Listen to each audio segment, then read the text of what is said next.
Ya, saudara, selamat petang dan selamat bertemu saudara dalam Dialog Publik TVRI di kesempatan hari ini Rabu 6 Oktober 2021.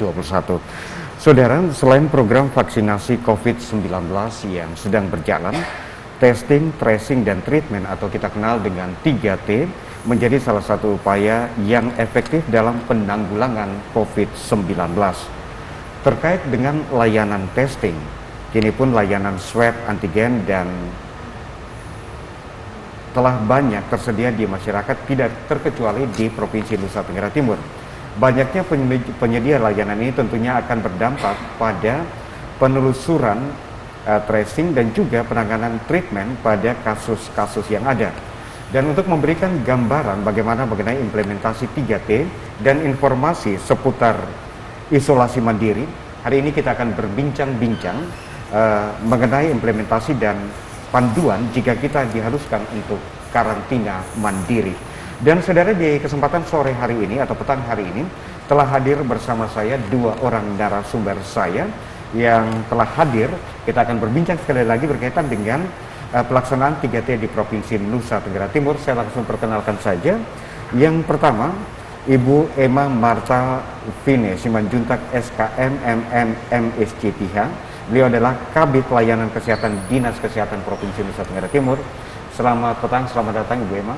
Selamat sore dan selamat sore bagi semua masyarakat NTT yang sedang menonton TVRI NTT. Ya. Dan narasumber saya yang kedua ini namanya cukup panjang, tapi kita langsung singkat saja yang familiar. Ibu Vima Inabui. Ibu Vima Inabui PhD. Beliau adalah Ketua Tim Lab Biomolekuler Kesmas Nusa Tenggara Timur. Selamat petang, selamat datang Ibu Vima. Selamat petang, terima kasih. Selamat sore semua pemirsa di berbagai tempat. Terima kasih ya. Salam sehat untuk kita. Kita berharap bahwa kita semua sehat. Ya, dan saudara, sebelum kita mulai dengan dialog kita pada kesempatan petang hari ini,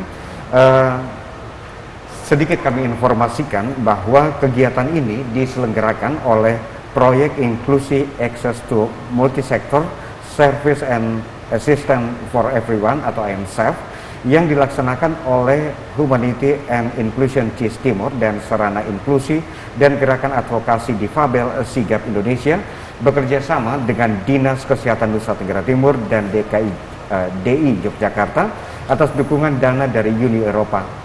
Dan saudara, proyek IMSAF ini mendukung pemerintah Kota Kupang dan Kabupaten Kupang Nusa Tenggara Timur, pemerintah Kota Yogyakarta, Kabupaten Gunung Kidul, dan Kabupaten Sleman DI Yogyakarta, serta di tingkat nasional dalam tanggap pandemi COVID-19 yang terdampak pada kelompok rentan, dan segala isi dari kegiatan ini nantinya tidak mencerminkan pandangan Uni Eropa.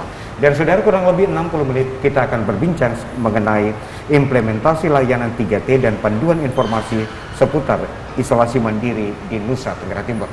Mungkin di awal ini saya ingin mendapatkan gambaran dari Ibu Emma berkaitan dengan mungkin kondisi terakhir COVID-19 di Provinsi Nusa Tenggara Timur, dan juga bisa diceritakan bagaimana tingkat serapan vaksinasi di Provinsi Nusa Tenggara Timur, karena kabar menggembirakan bagi kita bahwa Kota Kupang saat ini turun ke level 2. Bagaimana Nusa Tenggara Timur secara keseluruhan, Bu? Ya. Baik, terima kasih. Kami sampaikan tren untuk kasus C19 belakangan ini semakin baik sejak 9 September kalau tidak salah ya. Itu kasus sudah menurun ya, sudah menurun. Jadi penambahan kasus baru itu setiap hari, kalau dulu itu kita bisa mencapai ratusan bahkan di atas angka 1000-2000, tetapi sejak minggu kedua September itu kisaran di bawah 70 kasus. Dan kalau kondisi sampai kemarin malam itu penambahan kasus di 35 kasus. Untuk hari kemarin, kemudian NTT, di seluruh NTT. Jadi ada itu kabupaten-kabupaten yang penambahan kasusnya 0.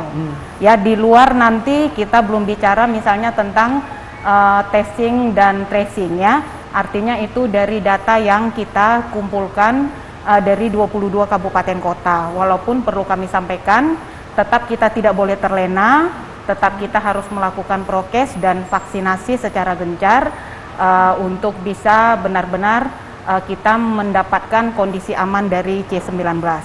Kemudian kalau untuk tren sendiri, selain tadi penambahan kasus, kita juga bisa lihat dari kesembuhan pasien yang semakin baik ya, semakin meningkat. Kemudian dari data sampai kemarin malam juga kita bisa sampaikan bahwa kasus yang positif, artinya baik itu yang dirawat ataupun yang isolasi mandiri, kita itu di angka 558. Artinya sudah di bawah 600-an orang yang sedang mengalami atau sedang positif COVID-19. Kalau sebelumnya itu kita di angka ribuan, tetapi kondisi sampai tadi malam itu di 558. Kemudian jumlah kematian kemarin pertanggal 5 Oktober ya, itu kita di 2 kasus yang meninggal, 2 kasus meninggal. Kemudian jumlah kesembuhan bertambah 48 menjadi total 558. Kemudian kami juga bisa sampaikan pemakaian oksigen, karena kalau kita hubungkan dengan C19 tadi kasus menurun, kita juga akan hubungkan dengan ketersediaan atau keterpakaian tempat tidur di rumah sakit. Jadi bor tempat tidur juga baik isolasi maupun ICU itu menurun drastis. Jadi kita sudah di bawah 5% ya untuk pemakaian tempat tidur. Mungkin bisa kami sampaikan dari 3.636 tempat tidur yang ada di seluruh rumah sakit di NTT yang tersedia untuk COVID-19, yang terpakai itu hanya 166, atau bisa kita ambil kesimpulan di 4,56%. Kemudian untuk pemakaian oksigen sendiri itu di 462 tabung dari total yang digunakan atau disiapkan 5.428 tabung. Artinya itu sudah sangat bermakna bagi kita. Di luar lagi kalau kita bilang tetap kita tidak boleh terlena ya, karena kita tahu ada turun naiknya ini kasus. Jadi tetap kita waspada dan kita tetap ingin kasus data kita ini kita tetap pertahankan. Kemudian untuk keterpakaian isoter juga, isolasi terpusat bisa kami sampaikan dari 3.311 tempat tidur yang disiapkan di 22 kabupaten kota, yang terpakai itu hanya 71 tempat tidur saja. Jadi itu angka yang sangat kecil untuk pemakaian tempat tidur saat ini. Mungkin itu untuk tren. Itu ya tren, artinya bahwa kita ini kabar yang sangat menggembirakan bagi warga masyarakat Nusa Tenggara Timur, karena di tingkat nasional kita sempat cemas, kita berada pada posisi cukup tinggi di sebelum masuk bulan September seperti Ibu Emma katakan, tapi ketika kita memasuki 9 September ke Oktober ini, angka tren ini semakin menurun. Ini sesuatu yang sangat membahagiakan kita. Nah, kaitan dengan saat ini juga lagi gencar-gencarnya seluruh masyarakat Indonesia diharapkan untuk bisa melakukan vaksinasi. Nah, bagaimana dengan Nusa Tenggara Timur sendiri? Ya, untuk vaksinasi di Provinsi NTT, kami sampaikan dulu ketersediaan vaksin. Ketersediaan vaksin sampai dengan saat ini mencukupi, artinya tidak ada keadaan vaksin kosong yang ada di kabupaten kota. Meskipun sebetulnya kami perlu sampaikan bahwa ketersediaan vaksin ini tentunya sangat tergantung dengan distribusi vaksin dari Kementerian Kesehatan, karena tidak ada yang jual dan kita pun tidak bisa beli, tetapi itu semua tergantung dari distribusi dari pusat. Tapi sampai saat ini NTT termasuk provinsi yang diperhitungkan untuk kepastian pasokan vaksinnya.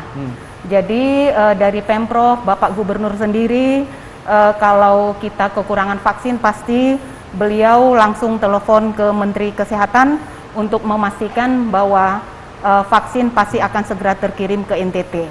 Kemudian kalau dilihat dengan capaian vaksinasi, kami bisa sampaikan untuk dosis pertama itu kita di 31,61%, kemudian vaksinasi dosis kedua itu di 15,98%. Sementara dosis 3 yang booster untuk tenaga kesehatan itu di angka 61,29%. Kemudian untuk vaksin sendiri, kalau kita total jumlah vaksin yang kita terima dari sejak pertama sampai dengan kemarin, itu kami bisa sampaikan jumlah dosis yang kita terima itu 1.916.040 dosis. Kemudian yang kita sudah distribusikan itu sebanyak 1.910.088 dosis, sehingga stok untuk menjaga keseimbangan di instalasi farmasi kita hanya tinggal 5.952 dosis. Itu angka yang hanya untuk menjamin kita punya persediaan. Walaupun kami sampaikan seperti itu, tetapi besok juga kita akan terima vaksin. Jadi angka stok kita yang sisa sedikit, besok kita akan dapat lagi, dan lusa, Jumat dengan Sabtu itu langsung kita akan distribusikan ke 22 kabupaten kota. Ibu Emma, artinya bahwa stok vaksin tersedia. Seperti Ibu Emma katakan bahwa kita punya cadangan ya 5.592 dosis. Nah, kalau tadi Ibu katakan capaian dosis pertama, dosis kedua sampai dengan dosis ketiga, misalnya dosis pertama baru 31,61%. Untuk dosis kedua baru 15,98%. Apakah tingkat kesadaran masyarakat untuk vaksinasi ini rendah sehingga pencapaian kita masih juga belum ke angka 50%? Ya, jadi kelancaran distribusi vaksin dari pusat itu kita mulai di Juli. Di Juli, sehingga kalau kita lihat dari pencapaian teman-teman di lapangan, itu sudah percepatan yang sangat baik. Kalau sebelumnya memang agak tersendat, tetapi sejak Juli sampai dengan saat ini distribusi vaksin, kiriman vaksin lancar, dan kita pun lancar mengirim sampai ke kabupaten. Seperti yang kami sampaikan tadi, bahwa distribusi vaksin atau pengiriman dari pusat hanya tergantung dari Kementerian Kesehatan, karena kita tidak bisa beli. Jadi dapat kita katakan bahwa tingkat kesadaran masyarakat untuk mengikuti vaksinasi ini sangat tinggi. Hanya distribusi ini kita mulai dari Juli, kita hitung-hitungan waktu, berarti kita baru 4 bulan, kita sudah mencapai angka-angka yang luar biasa. Apalagi di dosis ketiga untuk tenaga kesehatan ini sudah mencapai 61,29%. Nah, Ibu Emma, kalau kita bicara berkaitan dengan vaksinasi yang sedang berjalan, ini juga menjadi hal yang paling penting bagi kita adalah testing, tracing, dan treatment atau 3T ini. Nah, kenapa 3T menjadi penting dalam penanggulangan COVID-19? Nah, jika seperti itu, 3T menjadi penting, apa yang sudah dilakukan oleh pemerintah Provinsi Nusa Tenggara Timur dalam melakukan testing, tracing, dan juga treatment? Ya, baik. Tadi kami ingin tambahkan lagi tentang pencapaian yang memang kalau dari angka 31 sekian itu masih rendah, tetapi sebetulnya itu sudah teman-teman di kabupaten yang secara teknis lapangan itu sudah sangat aktif bekerja, dan sekali lagi mungkin partisipasi masyarakat juga masih sangat diharapkan. Ya, nanti mungkin kita bahas lagi lebih lanjut tentang vaksinasi. Kemudian untuk 3T itu testing, tracing, dan treatment. Itu 3 hal yang tidak bisa dipisah dan berkaitan sangat erat dengan COVID-19, karena testing orang diperiksa, setelah diperiksa berarti yang positif itu orang-orang yang di dekatnya juga harus dicari supaya tidak menjadi sumber penularan baru. Kemudian orang yang sudah positif tadi harus juga diobati supaya dia bisa sembuh dan sehat. Jadi 3 hal yang berkaitan erat, dan untuk C19 ini 3-tiganya itu tidak ada yang satu lebih penting daripada yang lain. 3-tiganya harus serempak kita sampaikan. Jadi testing itu adalah kegiatan yang dilakukan untuk penegakan diagnosa dari kasus yang harus melalui uji laboratorium. Kemudian untuk tracing sendiri, apa artinya tracing? Itu sebetulnya artinya pelacakan, yaitu kegiatan yang dilakukan untuk mencari dan menemukan kontak erat dari kasus-kasus konfirmasi. Kalau treatment sendiri berarti artinya pengobatan. Demikian. Ya, oke. Jadi dapat kita katakan bahwa menurunnya kasus COVID-19 di Provinsi Nusa Tenggara Timur ini karena pemerintah Provinsi Nusa Tenggara Timur juga bekerja dan seluruh komponen bekerja melakukan testing, tracing dan juga treatment. Ini berkaitan dengan testing, diagnosa melalui laboratorium. Nah, untuk itu saat ini sudah hadir juga Ibu Vima. Saat ini kita tahu bersama bahwa Provinsi Nusa Tenggara Timur kita punya satu laboratorium biomolekuler yang membantu masyarakat Provinsi Nusa Tenggara Timur. Kalau tidak salah ini semuanya secara gratis. Tapi mungkin kebetulan ownernya ada di sini. Saya ingin mendapatkan sedikit gambaran bagaimana awal mula atau sedikit kita bercerita bagaimana terbentuknya laboratorium kesehatan biomolekuler. Kalau dulunya ada undangannya, tapi saat ini sudah lepas. Bagaimana cerita awalnya? Ya, terima kasih banyak untuk kesempatan yang diberikan. Sebenarnya sedikit klarifikasi, saya bukan owner, saya pimpinan. Saya pimpinan. Ownernya adalah Provinsi NTT, pemerintah Provinsi NTT. Jadi lab ini adalah suatu laboratorium inisiatif warga masyarakat. Kenapa saya bilang begitu? Karena mungkin sebagian besar lab di Indonesia muncul karena ada program dari pemerintah. Tapi laboratorium ini lahir karena agenda untuk melakukan tes massal, di mana idenya itu datang dari masyarakat. Nah, tapi dalam perjalanannya, ide itu setelah kami audiensikan ke berbagai pihak, mendapatkan dukungan sepenuhnya dari pemerintah Provinsi NTT untuk dilaksanakan. Nah, akan tetapi ini warga masyarakat tidak hanya berhenti di ide, mereka terus menjadi penggerak, pendukung jalannya lab ini. Bahkan seluruh operator saat ini yang bekerja bersama saya di lab Biokesmas itu memang semuanya bukan ASN. Semua adalah relawan, ya. Artinya warga masyarakat, generasi muda NTT yang punya background pendidikan yang memadai, yang punya kemampuan biomolekuler yang sangat baik. Nah, kembali ke agenda awal, memang begini Pak, Biokesmas ini lahir dari kegelisahan karena saat itu bulan Maret 2020 hanya ada satu lab di NTT. Waktu itu ada akumulasi sampel mencapai 2.000 sampel yang tidak tertangani, artinya yang jumlah yang masuk lebih cepat dibandingkan jumlah yang terperiksa. Hanya ada lab Yohanes, Riset Yohanes saat itu, dan kemampuan pemeriksaannya saat itu hanya sekitar 200 sampel per hari. Jadi laju sampel masuk itu lambat sekali, sampai harus dikirim ke Surabaya. Nah, sementara pemeriksaan ini menggunakan teknik PCR, sesuatu yang memang di keilmuan kami biomolekuler itu hal yang sudah sangat lumrah dan sangat mudah untuk dikerjakan. Hanya nggak punya alat saat itu. Nah, kemudian di situ muncullah ide, bisakah kita bikin laboratorium kedua, tapi harus ada inovasi di situ. Nah, inovasinya adalah bagaimana melakukan tes secara massal dan cepat dan gratis. Nah, disitulah muncul ide modifikasi PCR yang namanya pool test PCR. Pool test PCR itu memungkinkan tes dilakukan dengan cepat, cakupannya luas, dan lebih murah. Modalnya lebih murah. Jadi sejak itulah kita berdampingan dengan lab Riset Yohanes untuk menangani pemeriksaan di NTT. Nah, waktu itu baru ada 2 lab itu, dan agenda dari lab Biokesmas ini adalah melakukan sebenarnya tes untuk pencegahan. Ini mungkin ini benang merahnya, ini kata kuncinya. Jadi testing yang umumnya dilakukan adalah testing untuk kebutuhan tracing. Tadi Bu Emma sudah menjelaskan, ketika kita punya opa oma di rumah yang kena misalnya, tentu seluruh keluarganya kita tes. Itu yang lumrah. Nah, agenda yang diusung dari lab ini adalah bagaimana kita segera mendeteksi orang yang OTG, orang tanpa gejala. Itu PR yang besar, karena sebagian besar anak-anak muda berusia produktif itu mereka bergejala ringan atau tidak bergejala sama sekali ketika terkena COVID.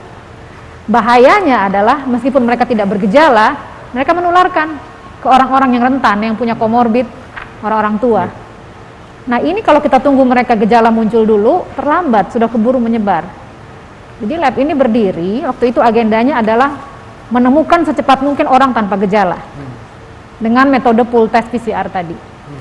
Jadi dari situ kita bisa menjemput bola, artinya kita tidak menunggu orang sudah mengeluh baru kita periksa, tetapi kita mendatangi orang untuk mengedukasi bahwa pemeriksaan itu bahkan ketika kita masih sehat, gitu. Karena virus itu kalau kita OTG dia ada dalam tubuh kita ada, tapi kita tidak sadar, kita merasa kita negatif, tapi kita menularkan. Nah, di situ. Fima, artinya bahwa sesuatu ini saya memberikan apresiasi karena ini merupakan ide dari warga masyarakat Nusa Tenggara Timur, ide-ide kreatif dan mungkin sesuatu yang cukup membantu masyarakat adalah tesnya secara cepat tapi gratis. Kenapa sampai berpikir untuk menggratiskan semua? Karena ketika tidak gratis saja orang tidak mau dites.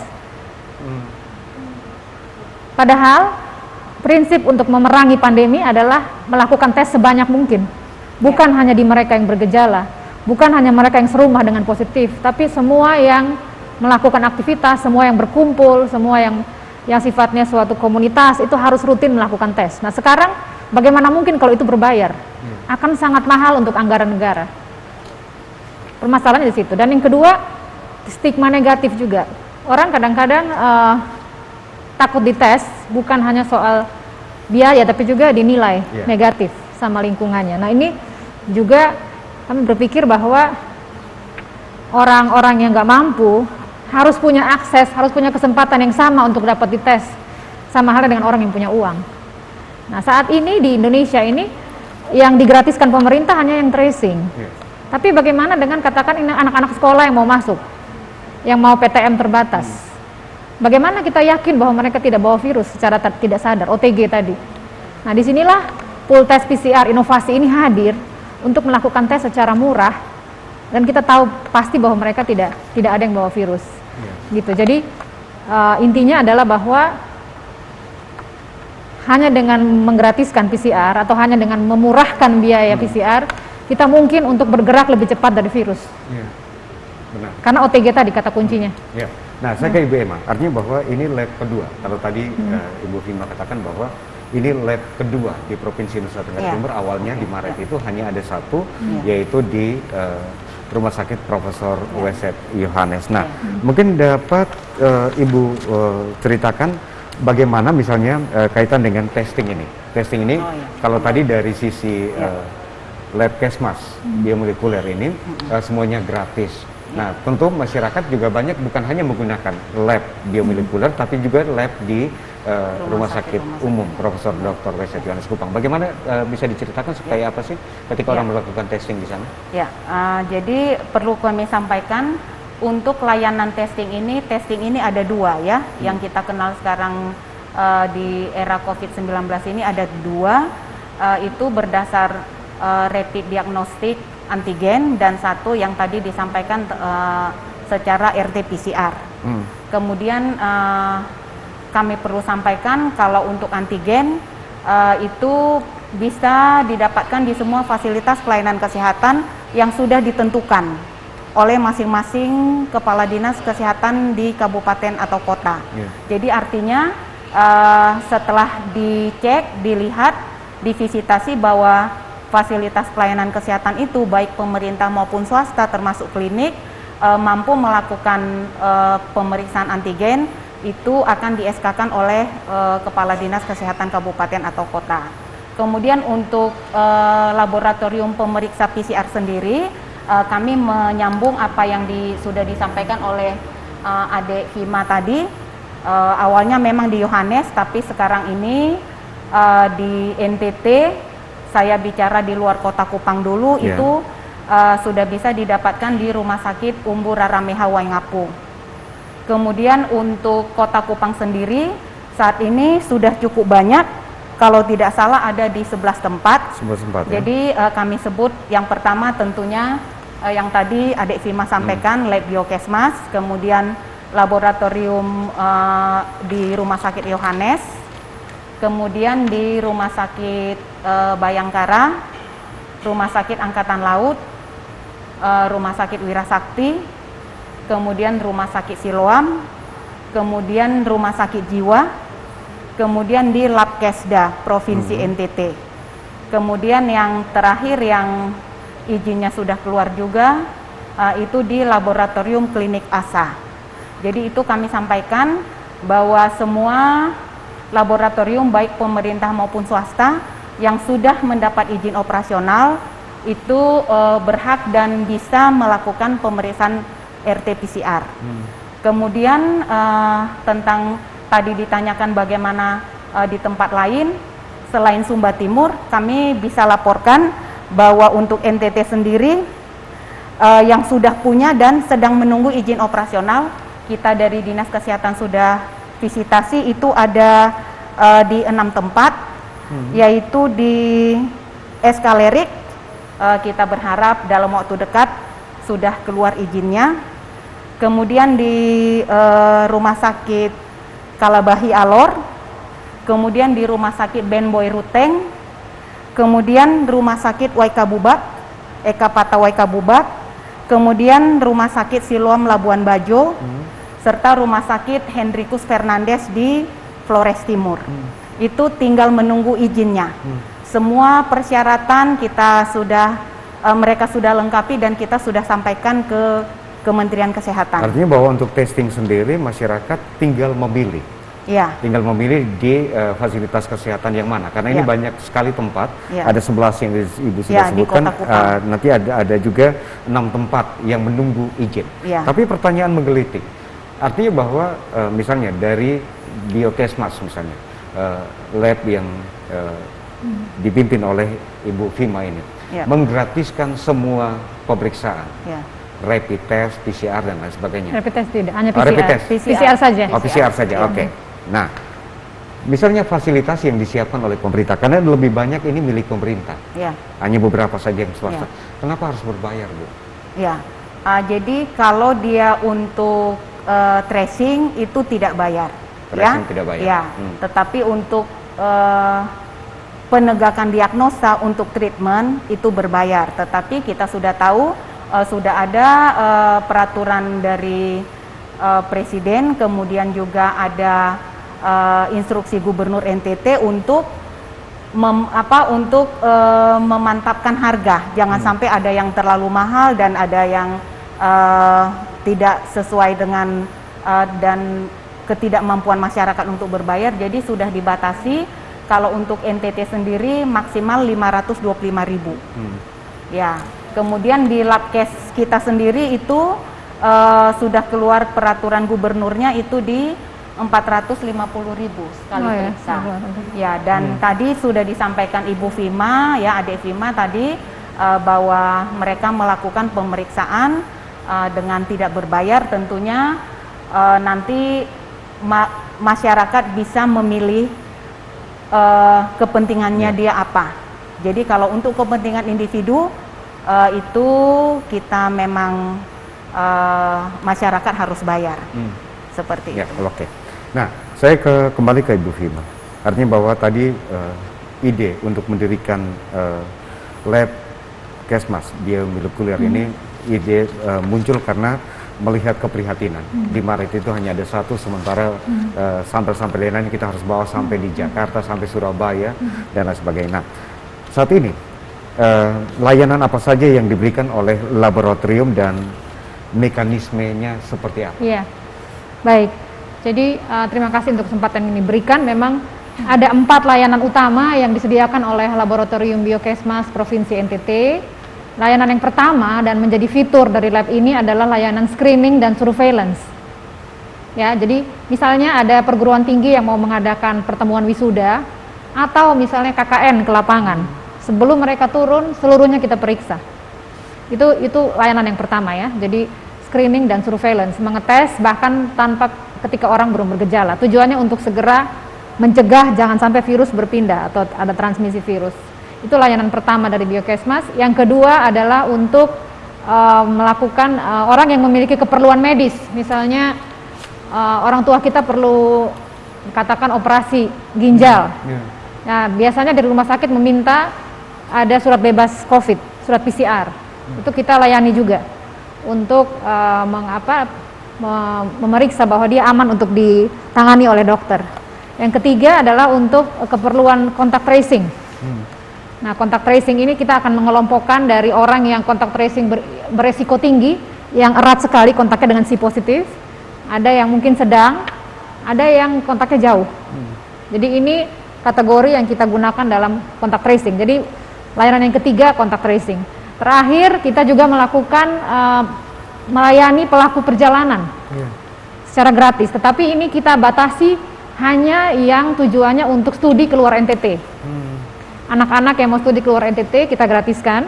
Kemudian yang kedua juga yang tujuannya untuk tugas kemanusiaan, misalnya BNPB atau apa yang ingin bertugas keluar daerah untuk menolong bencana alam dan sebagainya, itu juga gratis. Dan yang ketiga pelaku perjalanan yang tujuannya adalah kedaruratan medis. Misalnya ada orang tua kita yang perlu dirujuk ke rumah sakit di Surabaya atau di Jakarta, itu juga gratis. Jadi tidak semua. Tidak semua. Tidak semua. Artinya yang punya kemampuan bayar silahkan ambil yang berbayar. Kalau hanya untuk tujuan bisnis, jalan-jalan itu artinya bahwa kita kasih ke lab kita yang dapat lain. gambaran bahwa tidak semuanya gratis. Nah, kalau misalnya dikenakan biaya, berapa sih biayanya untuk PCR? Ya, memang ini hal yang sedang dihitung ulang oleh pemerintah. Kami saat ini sedang juga dikontak dan bekerja sama, saya yakin, dengan Dinas Kesehatan Provinsi juga, lembaga namanya KPMAK UGM. Mereka ditugaskan oleh Kementerian Kesehatan untuk mencari tahu sampai seberapa rendah kita bisa menekan harga PCR. Jadi ini sedang dilakukan pemerintah. Tetapi memang saya dapat katakan, sebagai orang yang sudah bekerja di bidang molekuler, sudah menggunakan PCR 15 tahun lebih, memang ini salah satu pekerjaan lab yang paling mahal. Karena enzim-enzim, reagen di dalamnya itu masih impor semua. Memang mahal.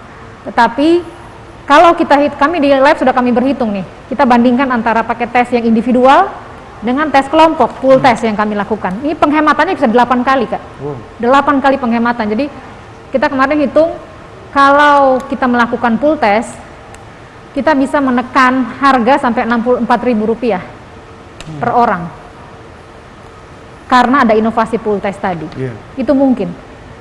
Tetapi memang ini kita perlu juga menghitung mengenai mungkin penggunaan listriknya laboratorium, tapi bahwa angka itu sudah mewakili reagen yang dipakai, bahan habis pakai, SDM, gitu. Jadi itu bisa ditekan sampai segitu. Nah, kami sudah menyampaikan hitung-hitungan ini kepada tim dari UGM, bahwa silakan bandingkan dengan lab lain, tapi jika melakukan secara pool test, ini bisa ditekan dengan harga semurah itu. Hanya 64.000. Iya, itu luar bisa. Biasa. Iya. Ya, dan saudara, kami akan kembali kaitan dengan implementasi layanan 3T dan panduan informasi seputar isolasi mandiri di Nusa Tenggara Timur. Setelah pariwara berikut ini, tetaplah bersama kami di Dialog Publik TVRI.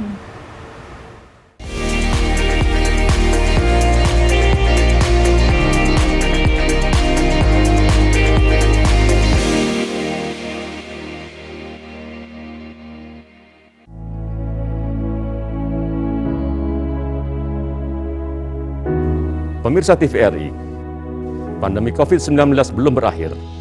Sesuai anjuran Presiden, kita semua wajib pakai masker. Jangan pernah lepas masker saat bertemu orang lain. Mari disiplin. Indonesia pulih, Indonesia bisa.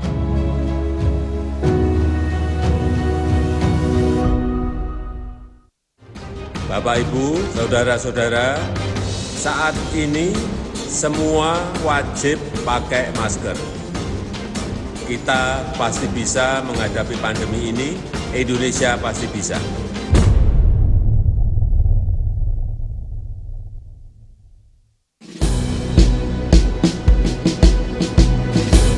Jalani hari dengan 3 wajib, wajib iman, wajib aman, wajib imun, berolahraga yang gembira, mencegah kita jatuh sakit, makanan bergizi tiap hari, tidur cukup itu pasti, dan janganlah panik, berdoa tiada henti, wajib iman, aman, imun. Pakailah maskermu, jagalah jarakmu, cuci tanganmu selalu, kita raih bahagia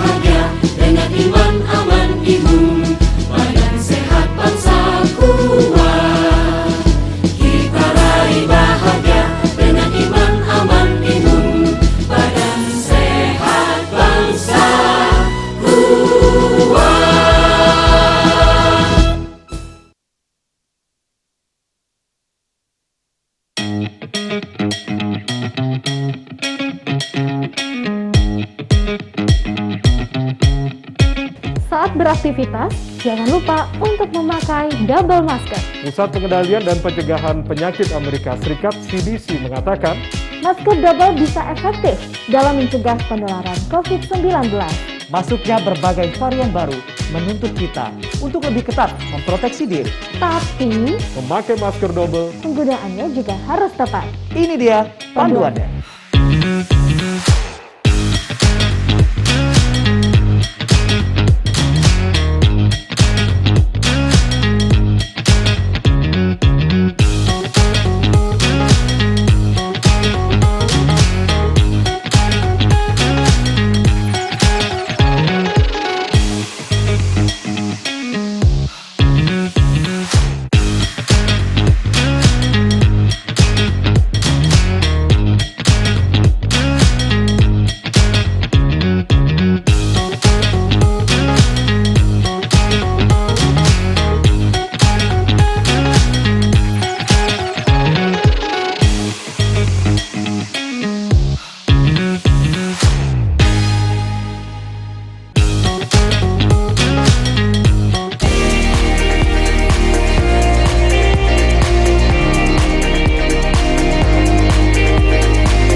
Ya, terima kasih Anda masih terus memilih bersama kami di Dialog Publik TVRI. Dan mungkin saya kembali ke Ibu Fima. Kaitan dengan tadi layanan-layanan yang sudah diberikan. Ada 4 jenis layanan yang diberikan oleh lab biomolekuler. Nah, kaitan dengan layanan pertama, kaitan dengan screening dan sebagainya, tadi Ibu katakan bahwa ini lebih diprioritaskan ke wisuda dan juga anak-anak mahasiswa yang ingin KKN, ada juga anak-anak sekolah yang akan tatap muka, itu diberikan pelayanan seperti ini. Nah, misalnya saat ini level 2, Kota Kupang saat ini sudah berada di level 2 dan kita tahu bersama bahwa sudah banyak orang yang menggunakan momen ini untuk buat hajatan. Nah, ketika misalnya saya yang punya hajatan, bisakah saya mengajukan permohonan ke lab biokesmas ini untuk misalnya saya minta bisa kaitan dengan screening ini untuk tamu undangan saya sebanyak 100 misalnya. Apakah itu diperbolehkan, Bu? Iya, jadi secara teknis sangat mungkin dilakukan itu. Tetapi tentu kita harus bergerak berdasarkan prioritas. Karena meskipun ini murah biaya produksinya, tetapi perbandingan jumlah yang mau dites dengan kapasitas lab kan berbeda jauh. Artinya sebaiknya kalau melakukan kegiatan sangat bisa. Misalnya ada rapat kemarin dari misalnya Sinode Gemit mau bikin rapat akbar bisa. Atau ada kegiatan Alfa Omega mau bikin rapat. Jadi kita akan menilai esensi kegiatannya. Intinya itu. Kita akan ada tahap menilai esensi kegiatan. Makanya kita minta ada kop surat resmi dan mengajukan surat kepada lab biokesmas, mengajukan surat kepada Kepala Dinas Kesehatan Provinsi NTT, tembusan kepada lab biokesmas. Jadi harus dari 4 layanan yang saya jelaskan tadi, yang nomor 1 itu screening surveillance itu harus dengan surat. Dengan surat. Tapi kita prosesnya sangat cepat. Biasanya hari ini surat masuk, kita terima soft copy-nya, kita bisa langsung menghubungi kembali keesokan hari. Nah, 3 layanan yang lain tidak perlu surat. Yang kontak tracing, yang pelaku perjalanan itu langsung nanti saya akan kasih nomor HP untuk humas, langsung menghubungi humas saja. Tetapi untuk yang pertama screening surveillance, setelah menilai bahwa ini esensi dan prioritas, ya KKN, rapat, anak-anak sekolah itu kita langsung dengan surat yang ditujukan kepada Kadis Kesehatan Provinsi, kami akan langsung melayani. Oke. Nah, kita kembali berbicara berkaitan dengan hasil tes nih. Karena ada hasil tes, ada yang positif. Ada juga hasil tesnya negatif, tapi saya tes negatif, saya kurang yakin nih bahwa kok gejala badan saya kayaknya menunjukkan positif, tapi kok hasil yang dikeluarkan oleh lab misalnya hasilnya negatif. Nah, apakah misalnya ketika hasilnya negatif, saya boleh mengajukan lagi permohonan untuk dites lagi gitu? Ya, memang akurasi dalam penelitian itu dalam melakukan pemeriksaan itu sangat penting ya, akurasi. Oleh karena itu, kalau kami di laboratorium biokesmas kita melakukan pemeriksaan setiap orang tuh minimal 2 kali Minimal 2 kali. diulang. Kalau sampai pemeriksaan pertama dan yang kedua konsisten, selesai. Pertama dan kedua berbeda, kita akan uji yang ketiga kalinya. Gitu. Karena untuk memastikan bahwa ini betul-betul dia punya tingkat akurasinya tinggi. Tetapi biasanya itu tidak efisien untuk mengulang seperti itu, karena ketika lab mengeluarkan hasil itu sudah merupakan akurasi sangat tinggi. Akurasinya sangat tinggi. Tapi itu di sini concern ya, saya rasa memang di sini kita harus menggiatkan sebisa mungkin kita ke PCR, Pak. Karena memang secara teknis antigen itu punya kekurangan. Antigen itu biasanya tidak sensitif. Kalau Bapak baru kena 2 hari lalu tes antigen, kemungkinan besar tidak akan terdeteksi, akan terbaca negatif, padahal sesungguhnya positif. Nah, PCR bisa. PCR bisa, ya. Nah, jadi disitulah perlunya kita selektif, artinya bisa bagaimana mendukung sebanyak mungkin lab-lab di berbagai pulau ini banyak yang punya kemampuan PCR. Untuk screening cepat oke, antigen. Tetapi kami secara teknis ada kekurangan yang sebenarnya perlu masyarakat sadari. Ketika dia tes antigen negatif, hati-hati, itu belum berarti pasti negatif. Belum berarti negatif. Belum. Ada kemungkinan positif tapi belum terdeteksi cukup banyak dalam tubuhnya. Mungkin jumlah virus sangat sedikit. Makanya kami dari sisi molekuler sangat ditekankan, sangat direkomendasikan melakukan PCR. Nah, bagaimana jika hasilnya dinyatakan positif? Kalau tadi negatif nih, negatif dalam artian bahwa ini keakuratannya sangat tinggi nih, ya kan? Keakuratan seperti Ibu Hima katakan bahwa ini sangat akurat, jadi sangat, tidak perlu lagi kita melakukan tes. Nah, bagaimana jika hasilnya positif? Apakah hasil ini bisa kita dapatkan hasil diagnosa, dan apakah harus ketika saya dinyatakan positif, saya langsung melapor ke Satgas di wilayah saya atau seperti apa sih, Bu? Iya, artinya gini, hasil PCR positif itu sangat spesifik, karena yang diukur itu adalah materi genetiknya virus, tidak mungkin salah. Kemungkinan dia virus yang lain itu kecil sekali, karena memang ketika teknik PCR untuk COVID ini dibuat, memang didesain untuk betul-betul hanya bisa mempositifkan orang yang punya SARS-CoV, punya virus COVID dalam tubuhnya. Jadi itu kepercayaannya tinggi. Nah, kalau misalnya sudah kita nyatakan positif dengan PCR, ya biasanya ini kita kasih surat hasil kepada orang tersebut. Dan kita laporkan juga secara database nasional, itu ada platformnya. Dilaporkan sehingga Dinas Kesehatan bisa memantau bahwa atas nama ini NIK segini positif, dan ini akan diteruskan ke puskesmas. Jadi puskesmas setempat lah yang dimana dekat orang itu tinggal, yang seharusnya nanti memantau ketika dia membaca hasil dari sistem yang dilaporkan itu. Tetapi masyarakat juga dapat melakukannya secara jemput bola, inisiatif. Karena ketika seperti di bulan-bulan ketika tinggi kemarin ya, Juli Agustus kemarin, tentu orang puskesmas akan kewalahan juga kalau semua mesti mereka yang turun. Makanya ini pandemi ini harus kerja gotong royong. Artinya jangan hanya tunggu orang puskesmas datang ke rumah, tapi kalau kami sudah dapat hasil positif, kitalah yang melapor ke puskesmas. Jadi kita harus punya inisiatif. Nah, bagaimana jika positif dan tidak bergejala? Masyarakat harus seperti apa sih, Bu? Positif dan tidak bergejala itu tetap menularkan. Tetap menularkan.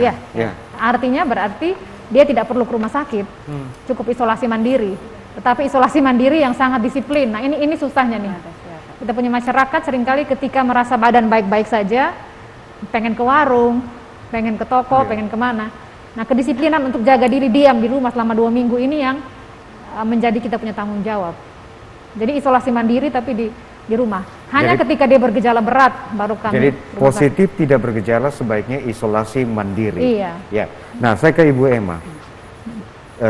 Mungkin bisa dijelaskan kepada pemirsa apa itu kontak erat dan apa yang harus dilakukan jika kita kontak erat dengan pasien yang positif. Ya, baik. Kontak erat itu sendiri adalah riwayat seseorang yang pernah kontak dengan orang atau kasus probable namanya, dan dan kontak juga dengan orang-orang yang sudah dinyatakan terkonfirmasi positif. Dengan ada syarat-syaratnya juga. Yang pertama misalnya pernah bertemu secara langsung bersalaman, berpegangan tangan dengan orang yang terkonfirmasi positif. Kemudian juga dalam satu area yang sangat dekat, itu juga bisa disebut dengan kontak erat. Ya, seperti itu.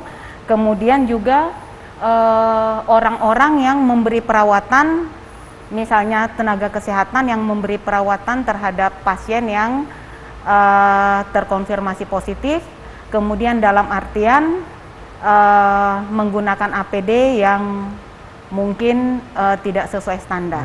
Nah, seperti itu. kalau misalnya kita secara tidak sengaja kontak erat dengan pasien positif tadi, apa yang harus kita lakukan, Bu? Kita harus melakukan isolasi sendiri, isolasi mandiri, ya. Isolasi sendiri, kemudian tentunya yang tadi kita sebut testing dan tracing, ya. Jadi melakukan pemeriksaan, kemudian setelah hasilnya keluar, artinya kita bisa lebih tenang apakah kita positif atau negatif. Kalau positif tentunya bisa melakukan, dilihat lagi gejalanya, gejala ringan, tanpa gejala, atau gejala berat.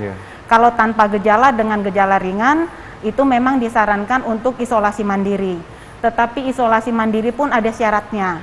Kalau dari petunjuk yang sudah dikeluarkan oleh Kementerian Kesehatan, bahwa untuk isolasi mandiri itu mestinya yang di bawah 45 tahun, kemudian kondisi rumahnya, dia bisa punya kamar tidur sendiri, kemudian ada kamar mandi terpisah, karena kalau tidak dia akan menjadi sumber penularan. Nah, Ibu Emma, kenapa pemerintah provinsi tidak berpikir untuk misalnya tadi, karena saat ini kita masih berada pada posisi pandemi yang belum berakhir. Sangat menggembirakan karena 1 bulan ini angka menurun. Kenapa tidak dipikirkan misalnya isolasi terpusat? Karena di berbagai daerah ini sudah ada isolasi terpusat, tapi pemerintah provinsi tetap menganjurkan ketika orang tanpa gejala isolasi secara mandiri. Apa yang menjadi kesulitan terbesar pemerintah provinsi sehingga tidak menyiapkan layanan ini? Jadi sebetulnya pemerintah provinsi dan di kabupaten kota, 22 kabupaten kota punya tempat isolasi terpusat. Ada. Itu yang tadi di awal kami laporkan, kalau totalnya itu ada 2.311 tempat tidur. Yang tadi kita sampaikan di awal, yang terpakai pada saat ini 71 tempat tidur. Jadi untuk tempat isolasi terpusat itu ada disediakan. Kalau di Kota Kupang itu ada di Badan Diklat milik Pemprov NTT. Kemudian ada di Puskesmas Penkase, dan ada di UPTD Latnakes Dinas Kesehatan Provinsi NTT. Dan itu kita bekerja sama dengan kota, ya, untuk operasional dan lain-lain. Pemprov dan pemerintah Kota Kupang itu bekerja sama. Jadi ada tempat yang dipusatkan. Ada. Dan satu lagi saya sampaikan, kalau ternyata kontak erat dan satu rumah itu merupakan kontak erat, itu boleh melakukan isolasi mandiri di rumah. Jadi yang tadi kita sampaikan itu dilakukan isolasi mandiri oleh kita yang positif dengan syarat-syarat yang tadi kami sampaikan. Kalau syaratnya itu tidak terpenuhi, itu harus otomatis ditempatkan di tempat isolasi terpusat. Isolasi terpusat. Baik, saya ke Ibu Rima. Kaitan dengan saat ini kan kita tahu bahwa angka positif menurun, tapi banyak masyarakat yang bertanya-tanya bagaimana sebaiknya perawatan pasien positif saat karantina mandiri. Nah, mungkin saya mau terlebih dahulu menceritakan sedikit pengalaman Lab Biokesmas waktu kami turun ke beberapa kabupaten untuk mendampingi desa-desa kerjasama dengan WVI untuk bagaimana desa memiliki kapasitas sendiri untuk pencegahan supaya tidak menimbulkan penularan gelombang ketiga. Kami pergi ke desa Oisusu, sama pergi juga ke desa namanya Sopo. Nah, kendala yang mereka alami adalah mereka tidak punya tempat karantina terpusat. Saya tanya, Bapak Ibu kalau anak keponakan pulang dari Jakarta, apakah dia di kamar? Bu, kami kamar hanya 1 di rumah. Mana mungkin mau isolasi mandiri? Bapak Ibu secara jujur berkontak nggak? Ya langsung berpeluk seperti biasa. Kami tidak mungkin melakukan isolasi mandiri di rumah. Itu bukan budaya kami. Susahnya gitu. Jadi memang kami memberi saran kepada pemerintah desa, bisakah bagaimana disediakan satu rumah khusus buat transit. Bisa. Mungkin kita jangan sebut sebagai tempat karantina karena masyarakat agak takut. Agak takut, ya. Kita sebut rumah singgah sementara. Stigma. Jadi sebut rumah singgah. Nah, ini pun sulit karena meskipun mereka secara substansi mereka sadar, mereka mau, tapi mereka bilang, kepala desa bilang tidak ada biaya, Bu. Siapa yang nanti mau bayar logistik? Makan. Satgas saat ini sudah tidak mau melakukan hal yang tidak ada biayanya dari COVID. Saya bilang, bisakah warga masyarakat urun sumbang untuk makanan dan sebagainya? Karena ini sangat penting memang. Isolasi terpusat ini menjadi salah satu prasyarat untuk kita bisa menurunkan penularan. Nah, sekarang gini, jangan kita terlena karena sudah mulai turun. Iya, betul. Bahwa ini kemarin kejadiannya kita sudah 2 kali dikasih pelajaran berharga. Iya. Pertama ketika variannya masih varian asli dari Wuhan. Itu kita naik tahun 2020 ya. Kita naik sempat beberapa bulan itu tinggi. Kemudian turun. Kalau tidak salah naik lagi itu pada waktu libur Natal Desember Januari 2021. Awal tahun ini. Itu varian itu naik lagi. Kemudian kemarin Juli naik lagi varian Delta.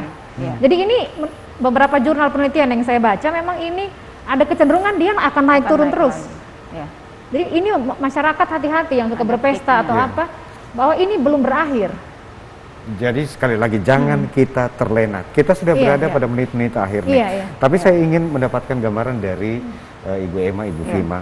Tantangan terberat apa yang dirasakan kaitan dengan testing, tracing dan juga treatment di Provinsi Nusa Tenggara Timur sendiri, Ibu Emma? Ya. Kalau dari kami menyatakan yang tadi ya, partisipasi masyarakat masih sangat diharapkan untuk bisa berpartisipasi, apakah untuk melakukan vaksinasi pertama atau vaksinasi kedua, demikian juga untuk yang kontak erat dan lain-lain untuk bisa segera melaporkan diri kalau tidak terpantau oleh puskesmas. Datang bawa kontak erat supaya bisa memutus rantai penularan. Jadi diri sendiri sehat, sekitar sehat, dan keluarga sehat. Jadi paling kurang masyarakat harus sadar. Ini itu juga merupakan tantangan tersendiri bagi pemerintah provinsi. Nah, Ibu Fima, apa yang bisa dilakukan oleh pemerintah provinsi dan masyarakat dalam pencegahan COVID-19? Karena seperti Ibu katakan, kita jangan terlena. Iya. Jadi memang ini ada 3. Saya selalu pakai analogi kereta ya. Ada 3 gerbong yang mesti kita lakukan bersama-sama dan terus-menerus. Lokomotifnya ada di prokes. Karena kita tidak bisa mengawasi orang 24 jam. Harus kembali ke masing-masing punya kesadaran untuk prokes. Dan prokes itu harus dimiliki, bukan diinstruksikan. Ketika kami mendampingi sekolah-sekolah di Kota Kupang nih, sebagian besar masih merasa itu instruksi. Sehingga ketika Satgas balik belakang, orang buka masker ulang. Nah, jadi ini yang perlu ditekankan. Edukasi itu harus edukasi yang berbasis partisipatif dan persuasif. Itu diperkuat, Pak. Di edukasi. Nah, itu pentingnya. Itu gerbong yang pertama, prokes. Yang kedua, vaksinasi. Vaksinasi sangat penting. Yang terakhir, testing. Dan testing ini bukan hanya untuk orang sakit dan kontak erat. Testing untuk semua orang. Jadi PR terberatnya adalah bagaimana kita bersinergi semua pihak. Jangan ada ego untuk kepentingan bisnis, keuntungan atau apa. Kita berpikir ini bagaimana kita jangan bangkrut sebagai negara karena uang terlalu banyak keluar. Cari jalan tengah, menekan harga PCR supaya testing bisa dilakukan secara lebih luas. Itu intinya. Baik, paling kurang kita harus bersinergi. Saya ucapkan terima kasih untuk 2 orang narasumber saya, Ibu Emma, Kabid Pelayanan Kesehatan Dinas Kesehatan dan Kependudukan Provinsi Nusa Tenggara Timur, Ibu Fima, Ketua Tim Lab Biomolekuler Kesmas Nusa Tenggara Timur. Saya izin kasih nomor telepon baik. sedikit supaya masyarakat tahu. Jadi Bapak Ibu di rumah, saudara-saudara, izinkan saya di menit terakhir, jika ada yang membutuhkan layanan Lab Biokesmas untuk melakukan screening massal, bahkan ketika kita masih sehat, untuk melakukan kegiatan, bantuan untuk tes PCR bagi yang membutuhkan ketika kita kurang mampu, silahkan hubungi Lab Biokesmas NTT di nomor telepon 0813 3919 5746. Baik. Terima kasih. Salam dan sehat. Ini mudah-mudahan layanan ini 24 jam. layanan ini. Untuk kami biasanya 12 jam 12 jam, sehari oke. ya. Baik, saya ucapkan terima kasih sekali lagi untuk dua orang narasumber Iya. saya, dan tentunya bagi masyarakat yang ingin mendapatkan layanan atau mungkin ingin paling kurang berkonsultasi kaitan dengan testing dan lain sebagainya, nanti bisa menghubungi sekali lagi 081339 195746. Dan saudara, demikian perbincangan kami dalam dialog publik TVRI di bawah topik implementasi layanan 3T dan panduan informasi seputar isolasi mandiri di Provinsi Nusa Tenggara Timur. Dan saudara, kegiatan ini diselenggarakan oleh Proyek Inclusive Access to Multi-Sector Service and Assistance for Everyone (IMSAF) yang dilaksanakan oleh Humanity and Inclusion CIS Timur dan Sigap bekerja sama dengan Lintas Pengampu Kebijakan di Nusa Tenggara Timur dan DI Yogyakarta atas dukungan dari Uni Eropa. Proyek IMSAF ini mendukung pemerintah Kota Kupang dan Kabupaten Kupang Nusa Tenggara Timur dan pemerintah Kota Yogyakarta, Kabupaten Gunung Kidul dan Kabupaten Sleman DI Yogyakarta, serta di tingkat nasional dalam tanggap pandemi COVID-19 yang berdampak pada kelompok rentan. Dan sekali lagi, segala isi dari kegiatan ini tidak mencerminkan pandangan Uni Eropa. Demikian perbincangan kami ucapkan terima kasih atas perhatian Anda. Atas nama kerabat kerja yang bertugas, saya John Hain ucapkan terima kasih, selamat malam dan sampai jumpa.